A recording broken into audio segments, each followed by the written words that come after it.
up, and I'm thinking she's got I told Sherry. Sherry Sunday not to count on me today because I didn't know what time I'd get through my MRI. Well, So, sure. Phyllis has good news I from do. her I already MRI. I know. She's already texted. It's awesome. Yeah. It's answer. I mean, you can still share. It's answer prayers Go ahead. for sure. Oh, after a CT scan, a renal ultrasound, and an MRI this morning, it's benign. Yes. So, I mean, is like, did they figure out what was causing all your? Cyst, but Okay. benign. Okay, that's It's good. not a solid mass that the CAT scan showed. Right. Okay. Very good. Very, very good. Test that shows something that makes you want to just die inside Well, going, yeah, this I is mean, it. when your primary care calls and says, I have some bad news. Oh, no. Hi, Connie. Yeah, you never want to hear that. Yeah. Never want to hear that.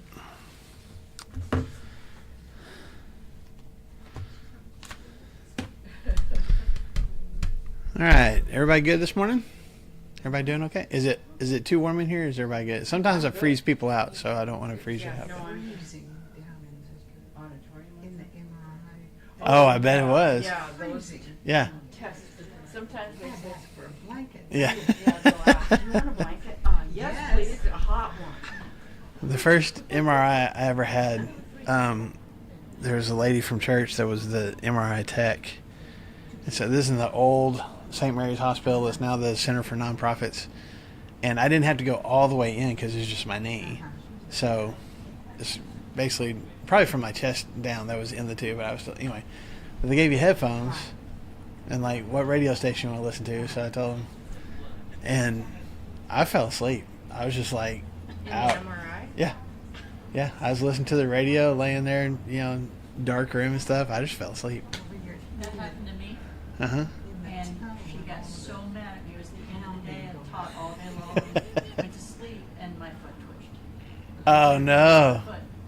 And it was around While you were the asleep, your day. foot twitched? Yeah, it just twitched. I didn't know you were wearing your shoe. She was so mad at me. They had to redo it at the end. Oh, my goodness. She was like, don't go to We're sleep. twinsies today. I just thought, hey, I'm Yeah. gonna wear my shirt. I didn't mean to. How funny. Running late this morning, but last night when I decided to wear it, I was absolutely, I always go like 2 o'clock. Oh, thank God you didn't call me then. Okay, question for you as we get started. Brandon's going to come in here in a second, but I got a question for you. How many of you would consider yourselves, and maybe those of you watching online as well, how many of you would consider yourselves to be germaphobes? Anybody kind of a germaphobe? Anyone at all? Germs are my friend. Nobody in this room. Okay. How many of you, well, okay, so let's put it this way. Let me give you a couple of scenarios. I was telling, we had the thing at Green Valley the other day, and I was telling one of our teens when we were out at camp that one of the ways, I think I've shared this with you before, but one of the ways that when I was in high school going to church camp out at Green Valley, that me and my buddy used to impress the chicks, as we called it, was he would get a handful of Skittles and chew them up in his mouth. And Skittles, like when you get them, like chew them all up, you make a ball out of them. And he would spit it out of his mouth. We would do this in front of the canteen with all the other campers around. He would spit it out of his mouth, and I would catch it in mine and eat it. Oh, God. So, And the ladies were like, "Oh yeah." oh Wow, yeah, they were totally, like, "That is so yeah, nice." absolutely, they loved it. But it never, loved they it. loved it. It never worked the first time, so it'd always fall on the ground, on the gravel and stuff. Exactly. What'd you say? 10-year-olds. 10-year-olds? The girls are like, this is when we "Ooh, he's so were athletic." we were 16, 17, somewhere around there, yeah. And so he had to pick it up, brush it off, brush all the gravel off of it, and then he would put it back in his mouth and try again. Usually by the third time we'd get it. So here's my question. Is that gross? Is that okay, that's gross. Okay. I'm trying to find the parameters But you just of went, grossness you just went here. to both poles, though. It's like, Yeah, I know. You know, We're not I have germaphobes, to but wash that's my really hands, gross. like, Okay. I gotta do these All right. things. My oldest son, Ethan, Christy had him at the ballparks when we were playing church league softball when he was probably not quite 2 years old. And she looked over at one point and he was picking up crushed cigarette butts off the ground and eating them. Is that bad? Pretty gross. That's okay. for what it's worth, Ethan has probably been our least sick child over the years. Like he's the one we go Because to. he was eating Yeah, cigarette so butts. feed your let somebody else smoke them. Yeah. Somebody else smokes them, crush them out. Anyway, I mean, you got kids. Like, what's the grossness level? Like, how much do y'all spray down everything with Lysol and hand sanitizers and all that kind of stuff? Whenever my kiddos first moved in, there was a lot more of like, ooh, we got to do all of this stuff. But now it's like, oh man, you touched like the poop in the diaper. Like, oh well, that's okay. It is what it is. We'll wipe it off and stuff like that. But we're not like, oh no, what's going on? Like, we eat stuff. We eat stuff off the ground. Pacifier falls on the ground. What do you do? Oh, quick rinse. That's it. Oh, what? Quick rinse? Quick rinse. No, like I don't Morgan. even do that, man. Do Yeah. y'all not just pick it up, lick it Yeah, off, and put it back in there? Yeah, no. I'm No. with you, Connie. See, I That's think what we that's did gross. I too. think that's gross. But Second room. All right. I saw. Can we get yucky for just? I mean, we're already. I've already talked We're about spitting already Skittles there. and I catching them in saw. I the saw mouth. one of my friends at one point. We're no longer friends because of this. But their kid had drippy, yucky stuff, and she was like, "I got it," and then went and then suck it out. I know. That's what I'm saying. And Okay, that I'm that's not worse. a germaphobe. That's disgusting. I think you just That's made everybody disgusting. sick, and I think that was worse than what I was talking about. That's just So awful. he said, "I'm done with this." That was too man." far. We're not friends anymore. Yeah, That one. I haven't talked to her since then. So That was too far. that's it. That was too far. difference between broccoli and boogers? It's like, I don't What's think that? she does. You can't get kids to eat broccoli. This is true. This is true because broccoli is a vile weed that no one should eat. So, I'm not a germaphobe at all, but Lindsay is. Is she? I mean, she keeps hand sanitizer in her car, Yeah. in her office at work, everywhere she goes. She uses that stuff like it's water. well, and if you Yeah. guys remember, 5 years ago when Yeah. everything was shut down for COVID, and you kind of got, kind of the whole spectrum of people who were, and I'm not going to be critical, who were very concerned about germs and about cleanliness, and like shut themselves off, and really were very much into masks and hand sanitizer and all that kind of stuff. And then you had people on the opposite end that were like, "It's a fake disease. It's not even here." Oh, yeah. I kind of found myself somewhere in the middle. I feel like I don't It know. was like the germaphobes at that point were like uber germaphobes, Yeah. and then the normal people were like, okay, we'll wash our hands. Yeah. And the reason I bring it up is because what we're going to talk about in Mark chapter 7. So if you guys No boogers. have read ahead, you know what we're going to be talking about. If not, we're going to read through it together. But Jesus is going to have a pretty lengthy discourse about cleanliness, but not when it comes to, not in the context of like germs and things like that. Although I guess maybe there's, can you call it religious germs, like They're spiritual germs? connected. There's- Okay, yeah. So let's read through it. I'm going to start in Mark chapter 7, starting in verse 1. And I'll tell you this. This is one of those things, again, this is one of those sections where Mark, because we believe that he's probably writing to a predominantly non-Jewish audience, he gives a little bit more. Sometimes we've been like, Mark, give us more details. And this is one of those times where he does give details and like to try to help his audience understand why this conversation was happening in the first place. Okay? Yeah, I'm looking at the page right next to it, and I have Jesus feeds the 5,000 and Jesus walks on water is just a little bit smaller than Jesus is going to talk about hand washing. Right. I'm like, I want a little bit more on Yeah. the miracles. Can But we, explain to me how the fish and bread Yeah, multiplied. no. Nope, but let me Hand tell you about washing. hand washing. All right. All right, here we go. Chapter 7, verse 1. The Pharisees and some of the teachers of the law who had come from Jerusalem gathered around Jesus and saw some of his disciples eating food with hands that were, and my version has in quotes, unclean. Okay? Defiled. Okay? unwashed.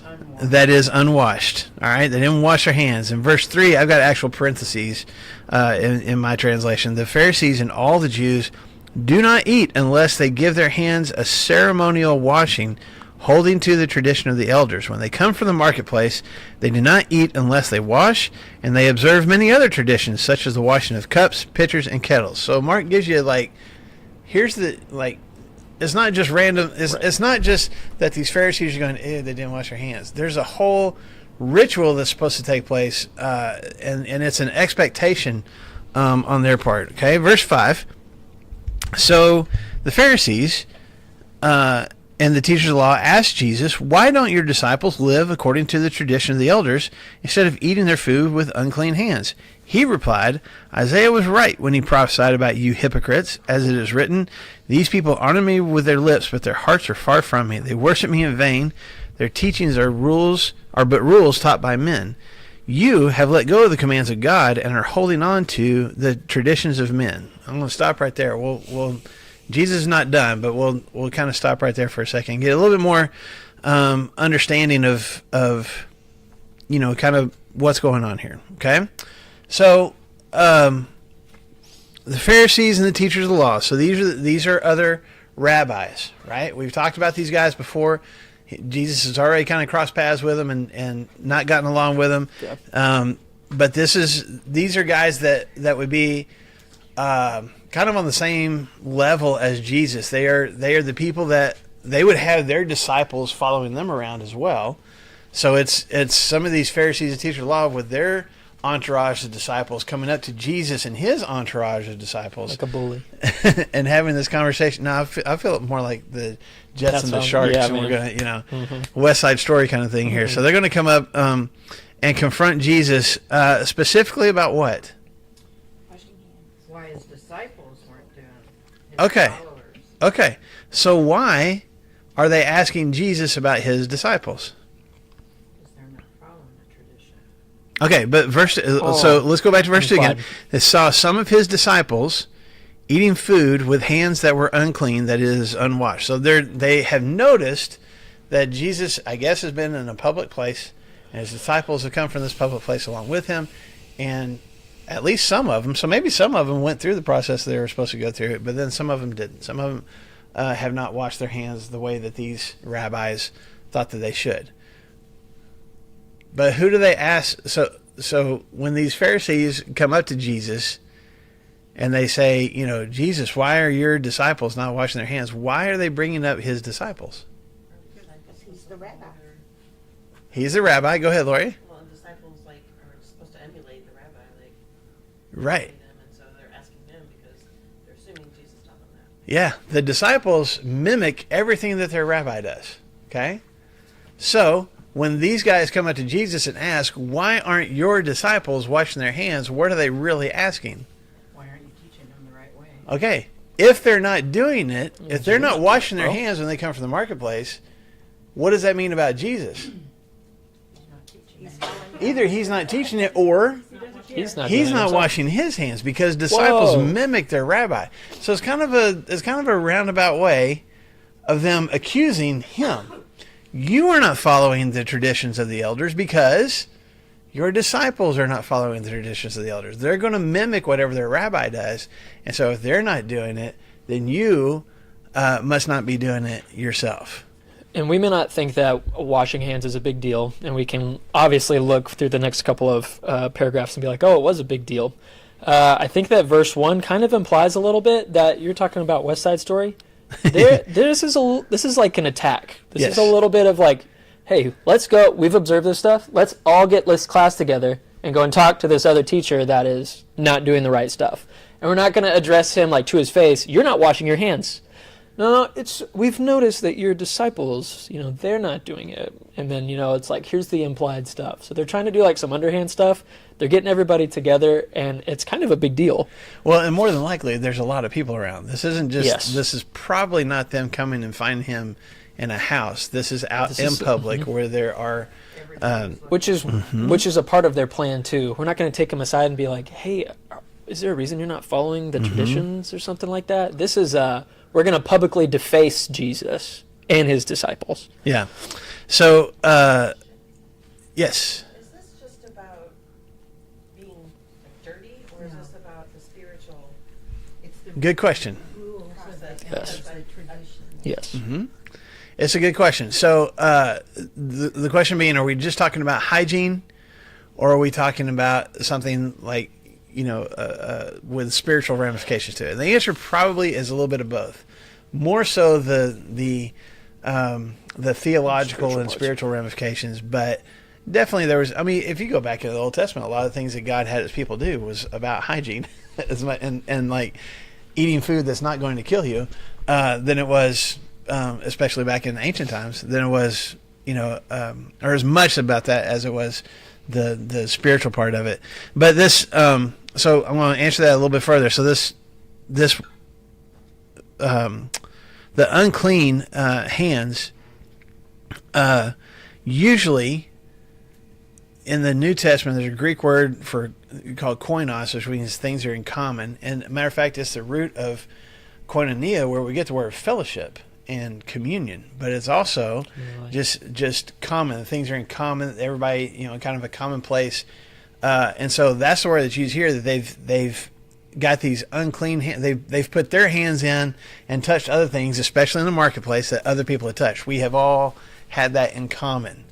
And so, spiritually speaking, this is what the rabbis are talking about. When you came from public places where you had rubbed elbows and touched hands and touched other things with the common folks, you were required, especially as a religious leader, to make yourself clean from the uncleanness of the common people. Does that make sense?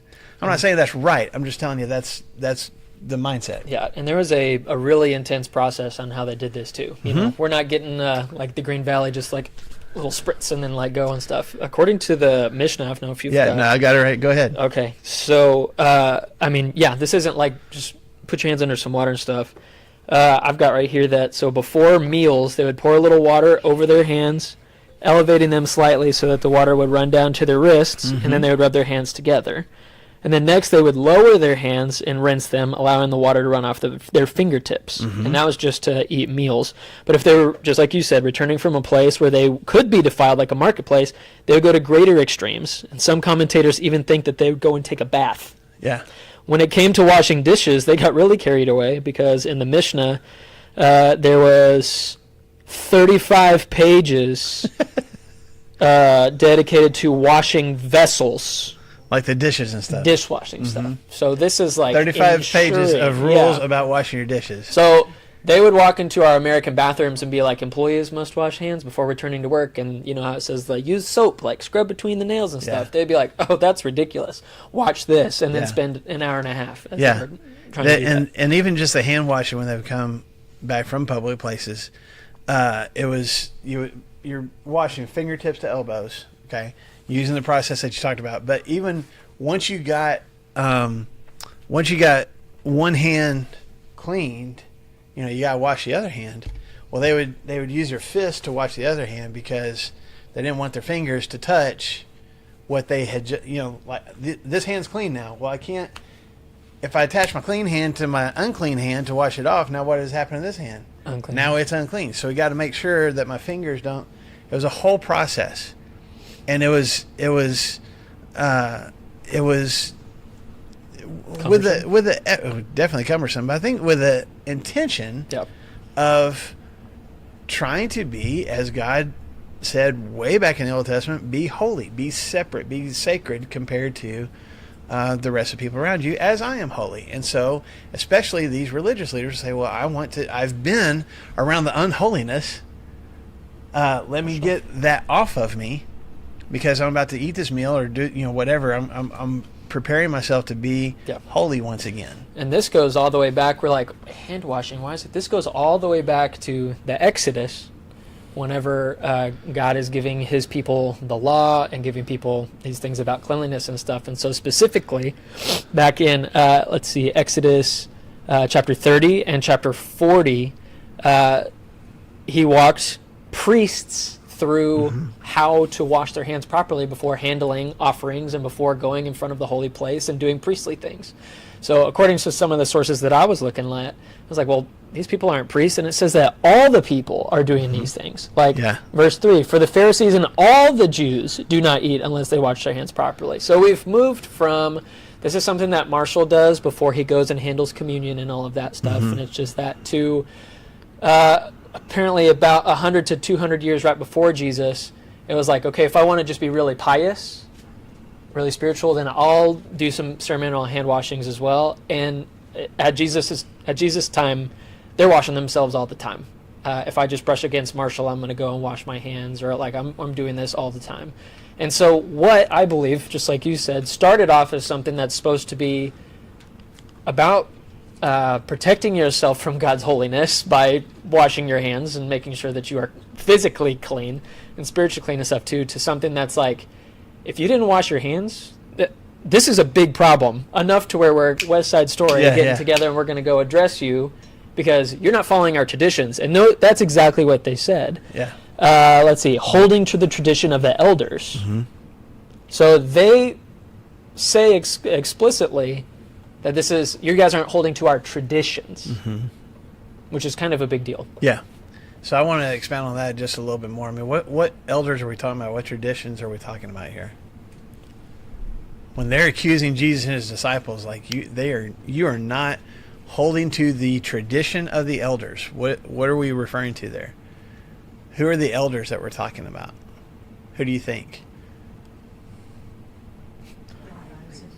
Old. I'm sorry? Rabbis of the past, okay. The high priest, okay. Anybody else? Good answers. So We're going even farther back. well, kind of. So we talked about this way back in chapter 1 when we talked about how Jesus taught with authority, and people questioned, like, where did you people were listening to him, were asking, where did he get the authority to say such things? And that was one of the things that he was kind of accused of, I think, in chapter 3 when some of these teachers of the law, like, when they're saying, who's this? I thought this was the carpenter's son. Yeah. But anyway, but we talked about, like, leading up to, I don't remember how many decades before Jesus came to this earth, but there were two very popular rabbis. One was named Shammai, and one was named Hillel. Okay, and they ended up, I don't think it was even their intention, but they ended up like their followers called themselves being called the school of Shammai or the school of Hillel. But all your Pharisees, all your teachers of law fell into kind of one of those two categories. And these guys lived at the end. They lived at the end of what we would call BC, before Jesus came.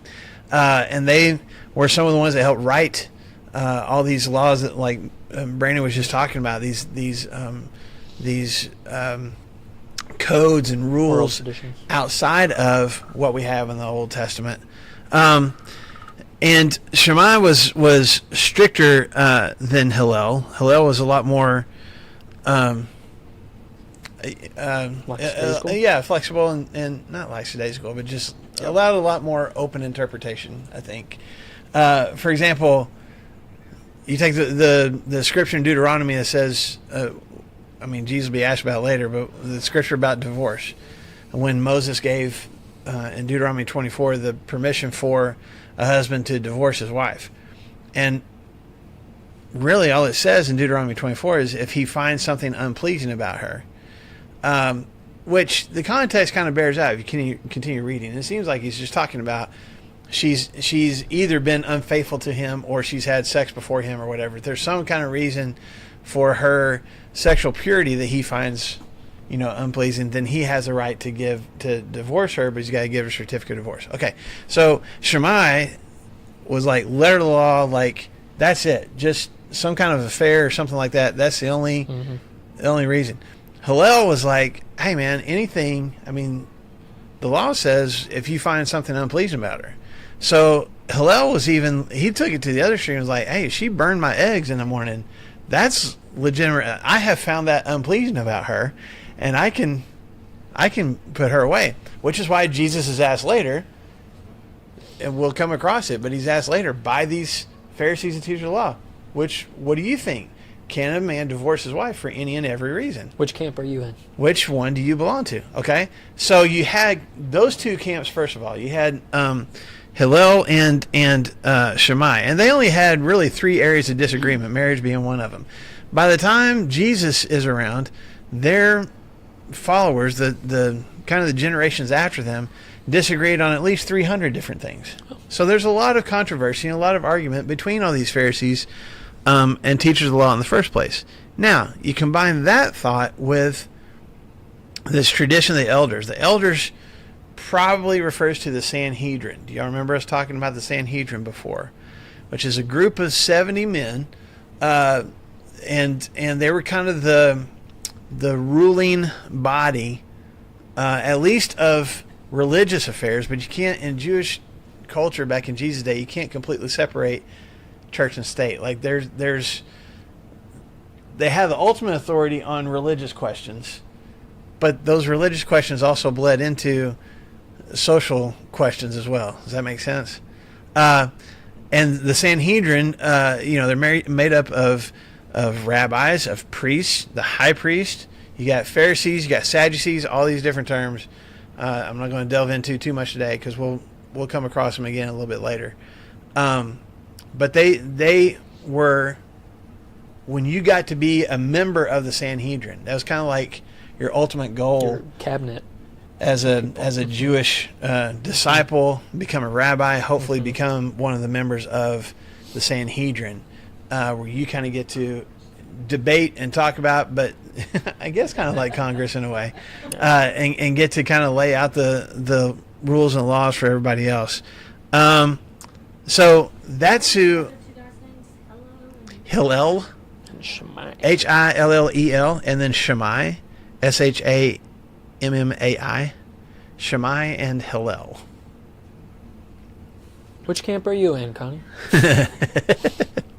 It kind of depends. I probably bounce back and forth between the two of them. But you got these two groups, Pharisees and Sadducees. Now, I just want to read. I got this from a guy that's done some study on this, and so I want to read this word for word, just to kind of give you the context. Again, these elders and the hand washing and things like that these Pharisees are getting at. Okay, he says some rabbis taught that it was more punishable to act against the words of the scribes than the words of the scriptures. You understand that? Mm-hmm. Some people thought, I'll read it again, some rabbis taught it was more punishable to act against the words of the scribes than the words of the scriptures. So in other words, Old Testament is great, we need to obey that, but if we got tradition will supersede that. Yeah, these newer traditions that have been written by these scribes, we are more obligated to obey those rules than even what we see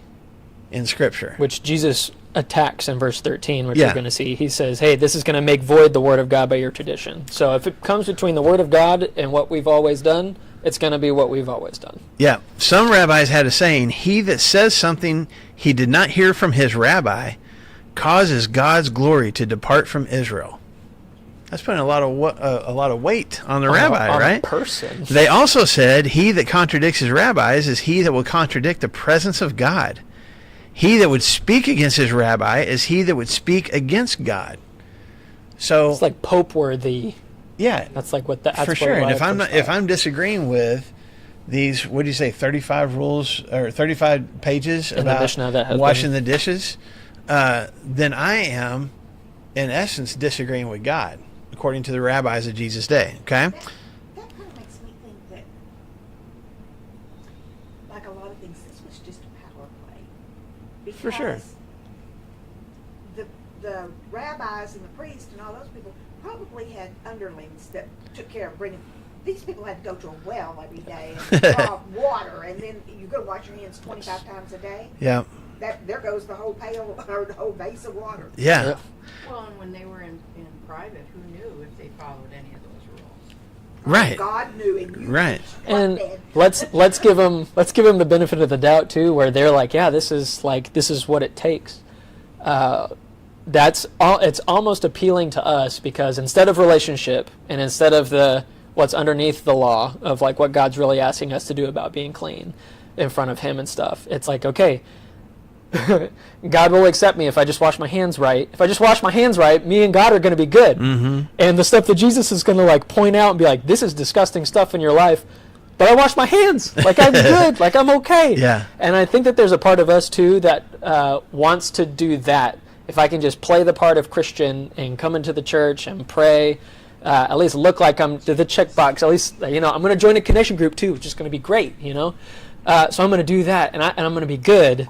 But at the very end, Jesus is like, "Hey man, if you got this yucky stuff in there, there's a big problem and a very large disconnect." So it might be a power play, but I think it also might be something that's tangible.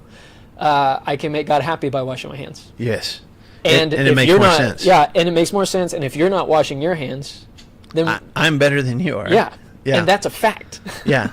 The rabbis taught, here's one more thing that this guy says. The rabbis taught, specifically about the hand washing, that it was better to have to walk 4 miles to water than to be guilty of neglecting to wash their hands. They also said that the one who neglects hand washing was as bad as a murderer. Along that same line of thinking, they said the one who neglects hand washing is like one who goes to a prostitute. Oh, no. So this is the mentality. And I read those things to you. Now, it's not necessarily saying that every single rabbi thought that, but that was a dominant thought in Jesus' day. So when these rabbis show up and they see Jesus and his disciples who come from the marketplace and they didn't wash their hands, they're thinking, first of all, oh my gosh, they are, make sure I don't come too close as I'm accusing because they are unclean. But second of all, they're thinking, we got him. We will point out his uncleanness to these people and point out to them like he's not a reputable or a credible rabbi. Because look at how he is flaunting his uncleanness around all these people. Yeah, and do you think that is a question? Do you think that this was an active decision by Jesus? Because I don't think it's like him trying to like stick it to the man, like I'm not going to follow your rules, rock and roll. Like no, like I don't think anything like that. I think, yeah, I think that what Jesus says later about here's what's really wrong. I think that was the most important part, not as much as him being like, man, I'm just going to stick it to him. Yeah. I'm not going to follow your rules. Yeah. But it's definitely something where, it's definitely something that people would see and be like, what? I don't know that Jesus was like, okay, watch this. Nobody wash your hands. I don't think it was that. Okay, guys, don't use soap today. He's like, y'all are going to see something now. I think it was one of those things where, and maybe he had to wash his hands, his disciples had. I think it's just one of those things where Jesus is like, I'm not going to take the time to do that because that's not that important. Certainly not taking the effort that the tradition is. Knowing that probably at some point somebody's going to say something about this, but not with the intent, hey, let's go stir the pot. Let's see what happens, Isn't it sort of like when the apostles picked the grain on the Sabbath? Mm-hmm. It's kind of that same. Yeah, he knows they're going to get questioned about it. At the same time, he's not going, hey, guys, as we walk through the field, some of y'all grab some. Crush that up and let's see what happens. I don't think Jesus is ever the instigator in most of these fights, if I can call it a fight, but he's ready for it, for sure. Teachable moment is right. Yeah. He knew what was in the minds of them all the For time, sure. so he was ready for an answer. Exactly. So look at this one more time. Let's see. 1, 2, 3. There's 3 times here that Mark, well, there's more than that, but just in these first verses that we read, there's 3 times that Mark uses the word tradition. What is that? What is it? Fiddler on the Roof. In verse 3, talking about the Pharisees holding to the tradition of the elders. Verse 4, they observe many other traditions. Verse 5, why don't your disciples live according to the tradition? And I think this is intentional on Mark's part. Like, he's using this word over and over. I mean, they used it, but he's using this word over and over to really set up Jesus's rebuttal. Yeah. Okay? Because then we get to verse 8, and what is Jesus' response? Verse 6? Well, just verse 8, he uses the word tradition too, but what does he say in verse 8? You've let go of the commands of God and are holding on to the traditions. They're asking about traditions. Why aren't your disciples following traditions? And Jesus is like, you're clinging to traditions and letting go of what really matters. He says, go ahead. I don't wash my hands, but y'all are disgusting. Yeah. So, and he quotes this quote from Isaiah chapter 29, when God was upset with his people and speaking through Isaiah to his people hundreds of years before Jesus is having this conversation, and God's upset with his people then because why? They honor him with their lips, but their hearts are far from him. And they do what? Verse 7. Worship me in vain. Their teachings are but rules taught by men. This is 700 years before Jesus is having this conversation, and God is going, I got people that are coming up with their own rules and holding on to those things more than they are holding on to me. And they're, Do that anymore today. huh? Yeah, we don't do that I know. Back then Thank in Jeremiah's goodness- day, or in Jesus' day, Thank or goodness in our that day. was, Isaiah and Jesus that had to deal with that, and not us in the church today. No, but honestly, that's one of the questions that I think we need to consider. Like, what are the things that we hold on to nowadays more strongly than a relationship with God? I think there's a bunch. I'll give you one. Okay? You don't speak in tongues, you're not saved. There are some denominations that talk about that. You are not completely right with God if you have not demonstrated that you have the miraculous ability of the Holy Spirit. I have a question on one. Okay? If you Oh, haven't been gosh. baptized, you can't serve communion. Well, That's not just a church. Is that a church? it's a Church of Christ thing for sure. I don't know about other denominations. It goes back to, we don't know how they Tradition? actually did. Oh, I totally think it's tradition. Okay, me too. Yeah. See? Yeah. Yes. Have you not noticed that there's like, Several. yeah, there's especially when our kids help. There's a lot of our kids that help with communion here at Flagstone. I don't know who I was watching online. We may get some comments or some emails sent to us, but yeah, we've had one of my favorite. That's not the right word. One of the times that stood out to me with our church was way back in the first or second year of our church's existence, when we were worshiping the office building that we were in. We're just in this big meeting room, and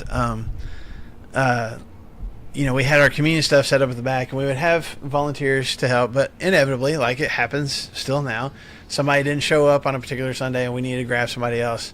And so, can I say this out loud? I mean, it was Lori's husband, Michael, who at that point was just starting to come to church with his wife, and was not fully buying into this whole Christianity thing at that time. Is that fair to say? Okay. And really wasn't always happy to be at church with his wife. He wasn't happy to be. And- He liked to sit in the back and he just, I don't want to talk to people. Right. He liked to get up during the last song and go get the kids from childcare so he could go out to the truck and not have to talk to anybody. So, As any other man would do. but he hadn't fully bought into this Christianity thing. He was being supportive of his wife and family, Had just become who was a brand new Christian. And one of our shepherds, who probably didn't know any of that part of his story, just saw a man sitting on the back row, just came up and said, "Hey, would you help serve communion?" And Michael, being Michael, was like, "Okay." Yeah. And so he's handing out communion, and I was back there going, "Oh, if some of these people knew that there is an was atheist 15 years ago. that there is an atheist serving communion right now." So, in answer to your question, So change your I don't opinion think of it him? matters. There's nothing in Scripture that says, because of the way we hand out trays anyway. I mean, if you think about how probably communion took place back in the first century, there's a bunch of people laying around on pillows and cushions, and somebody's just going to hand out. There would already be like bread and, I don't know, radishes and vinegar and like all your typical Jewish meal already on the table, and then they would stop and go, "Hey, let's take some of this unleavened bread and let's remember." And some of this wine, and let's remember what Jesus did for us. So, does it have to be a baptized person that hands a tray to somebody else? I don't think so. I don't think Scripture bears that out. But, to your point, there are some people that would be like, I will die on this hill. I can't take the communion that an unbaptized person hands to me. Yes, ma'am. I would just like to add, since you brought it up, a little testimony piece to this is Me the too. fact that the church allowed him to be so involved without. I mean, someone asked him if they could nominate him to be a deacon, and he's like, "I'm not even baptized." I don't even know about Jesus, man. He got so involved and Yes. Yeah. volunteering and stuff. Yeah. That's what helped him become a Christian. Sure. So I think that there's something to be said for like let's look at big picture kind of stuff. Yeah, let's build connections through service and involvement, and the relationship will come. And thank God sure. that Jesus didn't say, No, before we do any of this, like, you're good with me, right? You got your baptism card? We're serving. Yeah. Yeah. Check. Wait, Yeah. Did you wash your hands? That's well. Was he a hand washer? Because that's going to be a big thing. Okay, so I feel like we probably belabored the point, but no, not you. Oh, I'm saying what? me, and I'll put it on myself. I won't even blame Brandon. Yeah. That people would expect you to be a member as a trade. Oh yeah. There's a Oh, lot of yeah. these things, man. Yeah. You go back and look at, man, they had all these things written down. I think, and let's just be honest, there might be a core part of each of our hearts that there's a lot of things that are written down that are expectations that we may not even cognitive be like, I don't even know if that's in Scripture, but it's something that is so deeply set, maybe not as a power play, but as something like, yeah, this is just what you do in church, that you don't even realize it. Right. Well, and it's like when we had the study about women's roles in Mhm. the church, and now Mhm. we have women that pass the trays. Mm-hmm.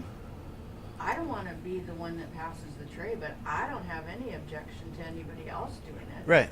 You know, but a lot of people did. Yeah.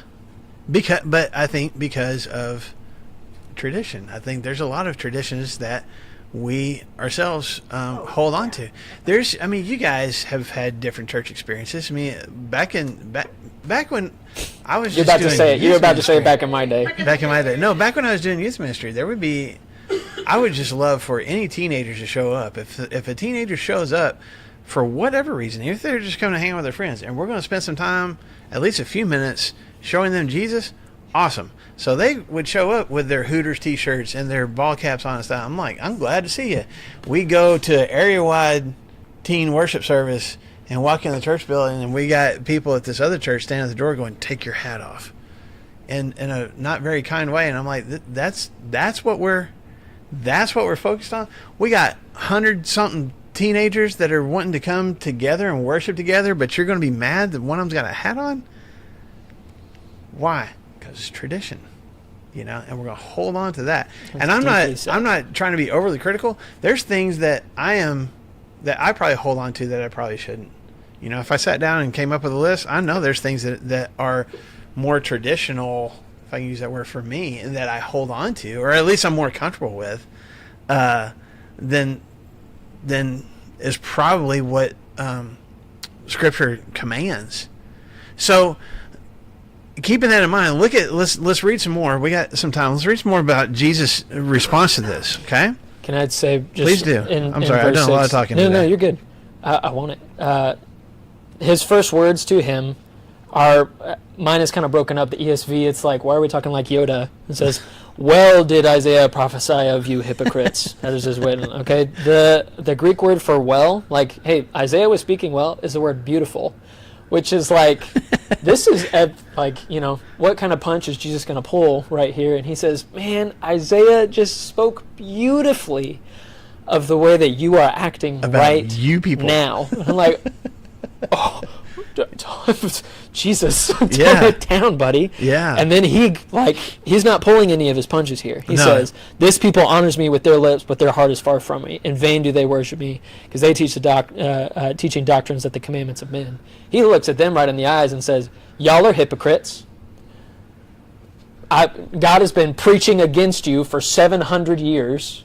And your hearts are far from me. You guys look beautiful on the outside, but y'all are yucky on the inside. Mm-hmm. They're just asking him a question about his hand washing and stuff like that. But Jesus is like, I know exactly where you're going, and I'm not going to play that game. Well, and to your point, he says Isaiah said that 700 years ago, talking about you. Like, you can look at Isaiah and go, oh, he's talking about the people right of there. Judah back in his time. I see it's And prophesying about he's this conversation. It's like Isaiah was actually talking about you when he said this. Okay, huh?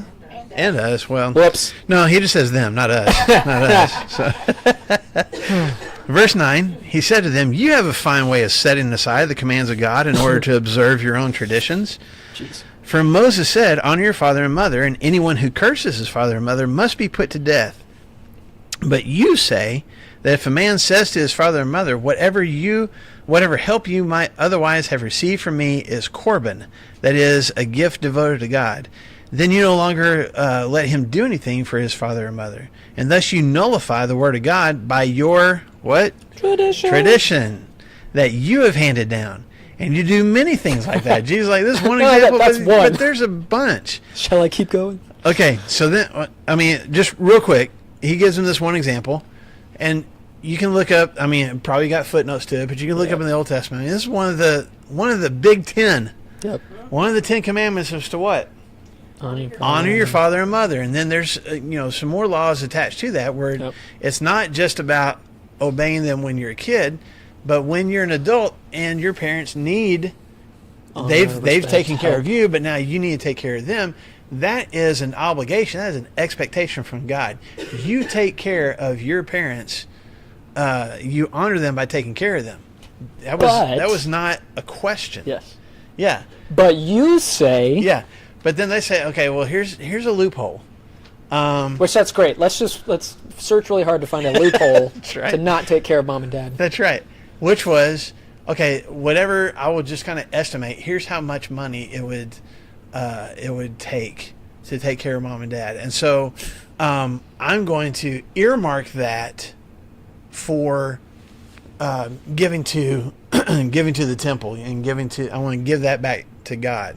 Great. And that might be immediately. I might be like, okay, it would take this much, but I'm going to dedicate that to God, which is much better if I dedicate it to God and not to Right. my parents. So that's okay. Or some of these guys would be like, okay, when I die, this is how much money that I want to give. It would have been the money that I'd given to my parents, but I want to give it to the temple, and we'll just kind of earmark it for that. And so I hold on to my wealth In service. that I'm going to eventually, as part of my will, I'm going to deed it to the temple, and that makes it okay. And I don't have to take care of my parents now because I've got to take care of myself, and I got to make sure that I keep my money up because I'm going to dedicate that. And on top of To the that, temple. the whole church is like, "Oh man, you are so pious! What this is great, good job!" While mom and dad are like begging on the streets. So Jesus' point is, what was the command?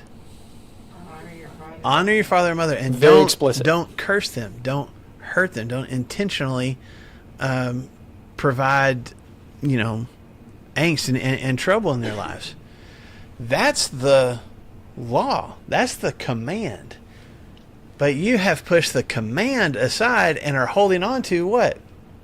What's that T word? Tradition. What is a tradition? I can declare that money Corbin, this gift dedicated to God. And I don't have to take care of them because I can, write a big check in our context and feel good about myself and maybe get some accolades from other people.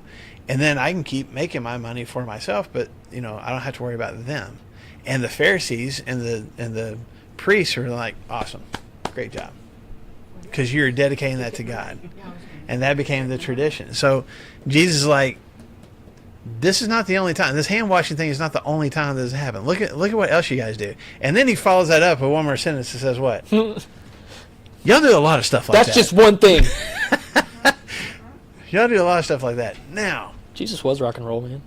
I think Jesus is mad here. Okay? Yeah. I think Jesus is a little bit angry.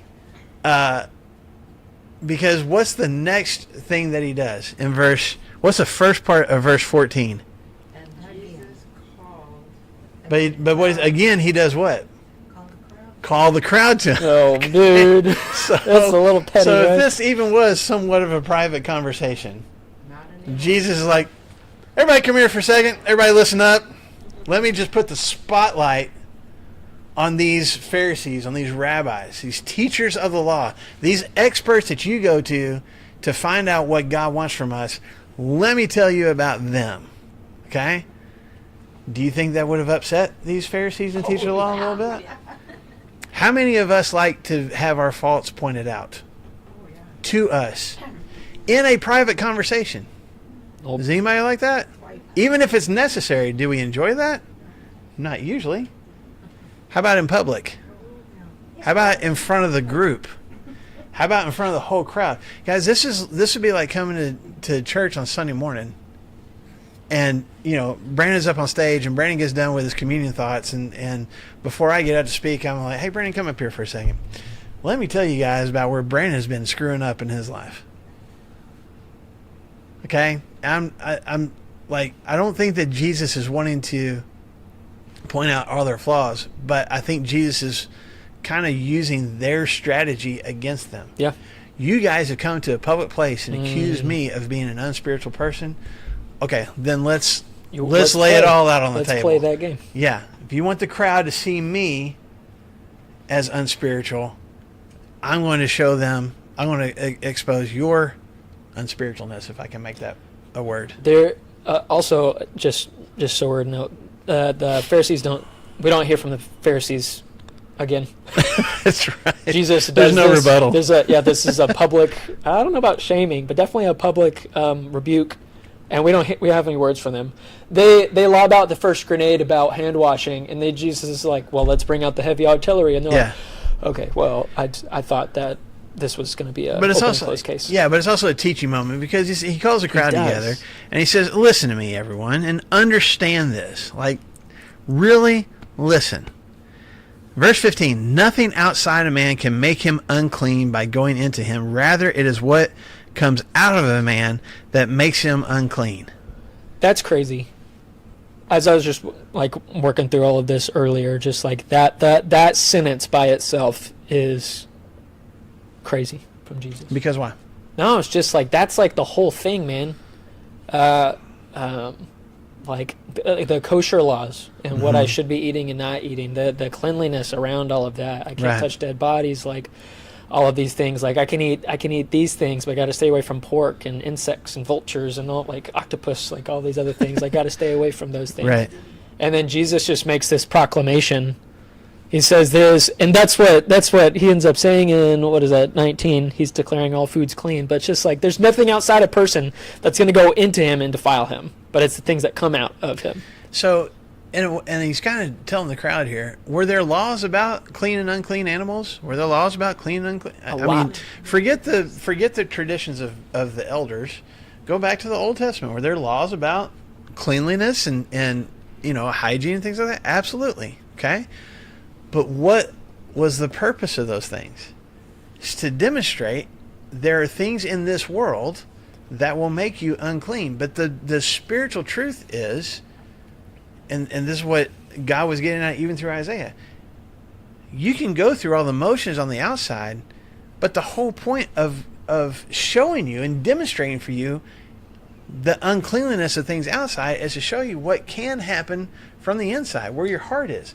And when you let things creep into your heart and corrupt and rot, then whatever actions come out of that, whatever words come out of that, whatever life comes out of what's on the inside, that's really what uncleanness is. The rules were important back in the Old Testament about clean and unclean animals, but there was a lesson behind it. There was something that God's people were supposed to be understanding about themselves and their relationship with Him. Jesus is going, these elders have missed it. They focus so much on cleaning up the outside of the dishes and the outside of their hands, and they're not even thinking about what really matters, which is the heart. Okay? Yes, sir. All those rules were designed so that the Jewish people would be healthy, so that when the Messiah came, he would be in a healthy body, not filled with parasites and worms and things like that. I mean, that's what With their concept of the Messiah? Yeah. They were the whole point. I mean, it was all point, all the rules, all of the things, the food and what not to eat. Like don't eat pigs because they've got trichinosis and parasites. They didn't know that. Right. So it was all pointed to the Messiah. Yes. So the Messiah is here. He says, "Okay, I'm here. It's good. You can eat." Yeah. Yeah. Here's all these rules, and there was use for them, but they're not necessary anymore like they have been in the past. And the ultimate point of those rules in the past was to talk about was to point you to the spiritual and Which to your relationship with God. Is exactly what Jesus is here to do. Thank you for not eating bacon in the morning. Thank you for that. But you go home and have lustful thoughts, sexual immorality, you go and murder, you are an adulterer, you covet, you're wicked, deceitfulness, sensuality, envy, slander, pride, foolish, like all of those things. Mm-hmm. But I was kosher. Yeah, yes. Which, okay, let's Yeah, jumping ahead. I'm sorry. here's no, you're good, because look at verse 17. He says that to the crowd, and then bless his disciples' hearts, because remember he had when was the last time that they came up and asked him about something? It was That's a been a parable, bit, right? Yeah, it was chapter 4, the Okay. parable of the sower, the guy going out and throwing Okay, the great. seed, and then them coming to Jesus going, okay, great story. What did it mean? And Jesus is like, are you serious? You don't get this? Okay, so here we are again. He says this about things on the outside don't make you unclean. It's things coming from the inside that make you unclean.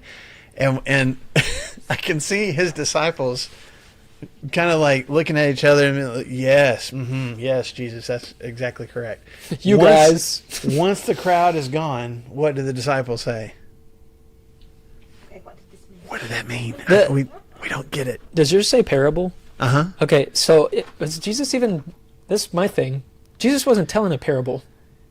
I mean, it's not like a story. We always think of parables as stories. He It's an could- analogy. In the analogy, he could Yes. have said the stuff about like the outside of the cup is clean, but Yes. the inside what I'm He didn't thinking even is do that that here, in he this didn't even do context. that there. He was very clear. There's nothing outside a person that is going in that can defile him. But that's what makes it more funny for me for the disciples. They're like, If that- it's a parable. It's Yes, a parable. Yes. Which means that I have to think deeper about this. And Jesus is like, oh my goodness. Yeah.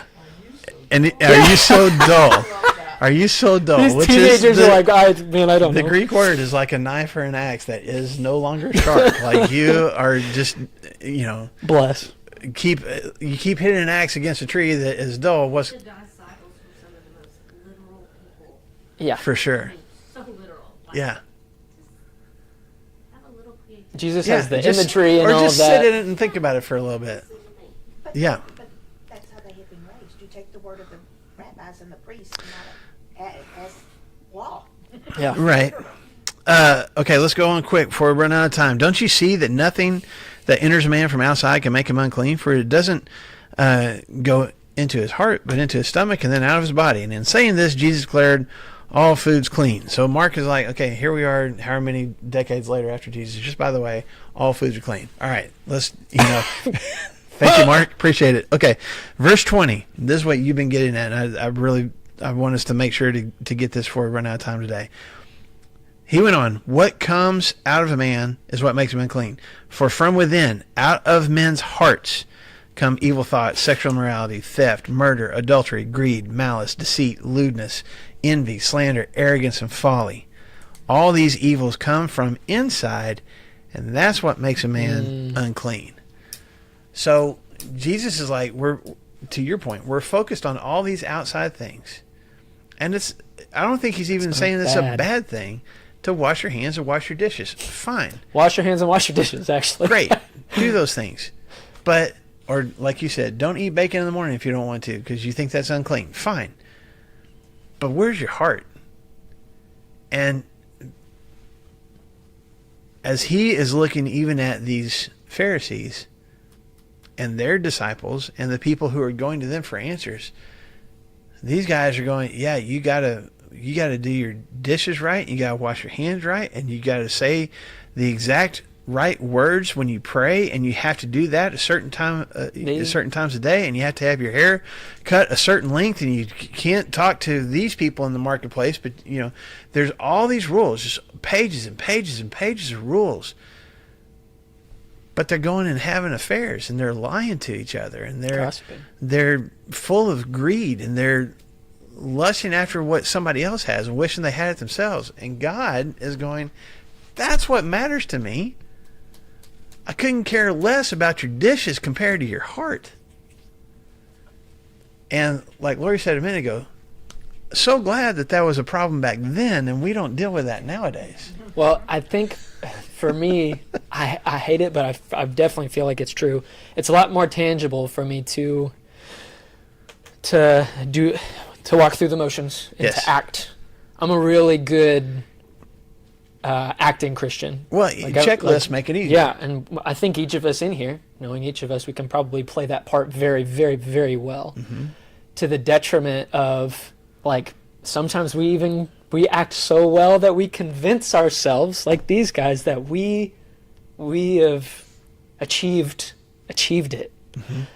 But just because you read your Bible a couple of times a day and you're walking through all of these things and you pray before meals and like all of these things, but then go to your computer and look at porn or go and have greed in your heart or go and gossip about your sister in Christ, like we've got all the right things, probably for the right reasons, but it's muddled by yuck. I had a teenager in my youth ministry days that when I remember being at a session in Green Valley Bible Camp. There's a bunch of other youth groups over there, and I mean, he was smart and had been, grown up going to church.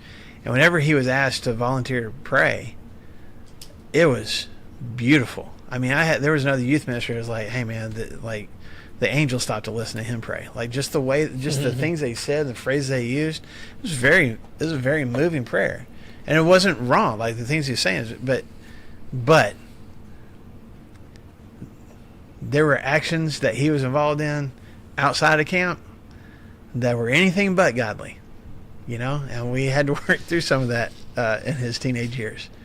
And I think that's what you're talking about. Like we can come to church, we can even volunteer for service projects. We can have the right look, and it is easier to have a checklist that says do these things and don't do these things, and you're good.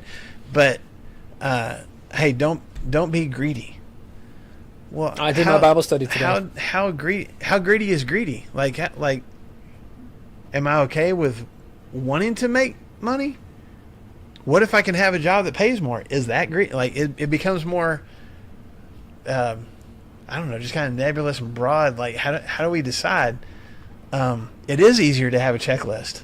Did you wash your hands correctly? Did you go through all the motions? Did you go through all the steps? Yeah, okay, good. All right, you're a good person. Thank you. Well, and with greed, it goes to the point of who can I step on to get to where I need to be to Right. have what I think I should have. Agreed. And I think that's part of the problem with greed. We take advantage of other people.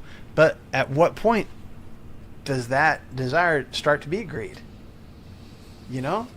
So it's a whole lot easier for us to have, to use your word, tangible checklists that if I go to church Sunday morning, Sunday night, Wednesday night, if I memorize these Bible verses, if I write this check, if I whatever it is, and we worship the right way, we sing these songs, or we do them this way, or we have make sure to stay awake during the sermon, or whatever the list is we want to come up with, we will be fine with that because that's what we did at the building with other Christians on Sunday.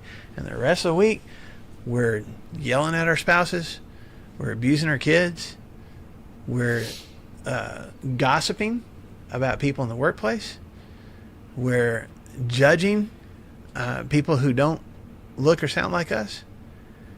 And Jesus is going, "Hey, come here for a minute.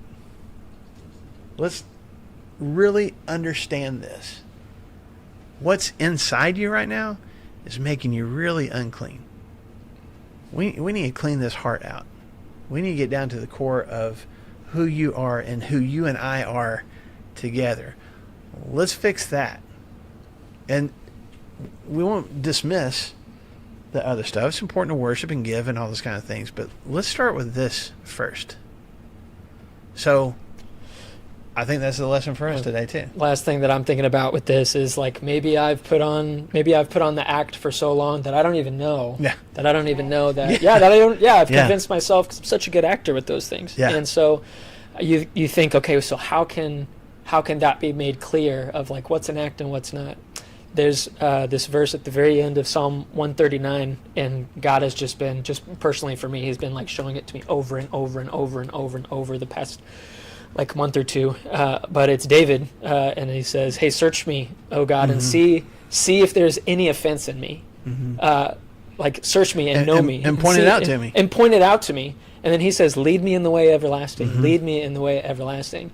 And I think it takes a humble heart to be able to be like, man, I may have convinced myself, and I don't even know that like I'm good. So God, you look through, you do an MRI of my heart, and you find those spots that are not okay. And God, even in the pain that will bring, put that in front of me so that I can go on my way of everlasting. Yeah, and then show me Lead the right in the way. of everlasting. Yeah, But absolutely. I think it takes us being able to be humble in front of God and be like, hey, I may have some pretty big blinders. That's the thing about blinders, is that you're blind to them. Mm-hmm. I might have some blinders. And so, God, you search me and you reveal those things to me so that I can do something about them. Because a lot of times, like for me right now, I'm like, oh, I'm pretty good. Yeah. I think I'm pretty clean inside and outside. And God's like, hey, brother. It's like the doctor walking in with the scan and going, all right, let's take a look at this. Like, Interesting oh, no. that you say that. Oh, no. Anyway, that's just the application I'm finding Yeah. through this of like, okay, well, what does it take for me to find out of these things? Yeah. I think asking God to reveal those things, even as painful as they might be. Yeah, that's good stuff. I like this. The reason I like this, at some point I had underlined just a few of the words, Mhm. a few of the sins. Is there are no big sins and little sins. Right. Mm. Right. Now, you've got all these sins, and then like, Folly at the yeah, end, like too. deceit. How often do we meaningly, knowingly, like, how are you today? I'm fine, thank you. Are you? Yeah. I mean, just I don't know. Well, Little how things and often big how things. often do we have feelings of malice where I want something bad to happen to somebody else because I don't think they deserve the good that or things haven't been going good for me. Well, I don't want things to go good for you either. Like, Yeah. it's a thought that creeps in. And Jesus made it all the same. It's all the same. Yeah, and it all Like comes that from very an last unclean one. place. He says foolishness or folly. I'm like, oh, crud. gosh. Like, Don't talk about that. I'm an idiot. I'm an idiot sometimes. This stinks. All right, thank you for your time today, Miss Connie. This coming Sunday is the last day to register. The next, okay, so we got 2 weeks, or a week and a half, or a week and anyway. All right, not this coming Sunday, but the next. You need to sign up for Heart Sisters. Grant Clemens. Ladies' heart. Yes, and we have a basket in the lobby for Grant Clemens and his wife, Tiffany, Tiffany. Thank you. They just got married 2 weeks ago. this past Saturday. Okay, thank you. 3 days ago. 3 days ago. Just stick to the I basics. thought it was the week before. My bad. Anyway, we're gonna they are married, and we're gonna bless them with some gift cards. And so if you can help out with that. Because they're not known by a lot of people, and But he's been coming here for. oh yeah, He's been a part of our church family for a long time, but because of his work, he's just hardly ever here. yeah, because So people don't know him that well. and he's Right. gone a lot Yeah. doing passion stuff, but Can still so bless they're him. not here, so just a lot of people don't know them. Mhm. So anything they would be very appreciative of. They kind of really wanted to shower, and I kind of discouraged them away from that because I was like, people don't know you. I don't think anyone much will come. Anyway, Right. we had Tough a beans. super long discussion. Yeah. And came up with this cards and gift cards for them. Yes. That'll be great. And So if you can pick one up this week and bring it back with you next Sunday, that would it be can be awesome. Walmart or restaurants. Their top choices, they said right now, would probably be restaurants, Walmart, and Amazon. Nice. Yeah. So, It's a beautiful ornate box over there that you can put stuff in. I was like, Yeah. look cool. I know. Yeah. Anyway, I'm gonna make a sign too. for Nice. Sunday. Yeah. And we're going to send that out to all the connection groups and stuff too. But I want to make sure to mention that to you guys today. If you can bless that young couple, please, please do. And I'll leave, I can't remember exactly how long, but I think it was like the second week in September. September, yeah. Okay. So you have a little time. Cool beans. All right. Thank you guys. And I'll probably pick them up every week and hold on to them and just get them all done. Yeah, right. We know how she's gonna eat out. So even if you just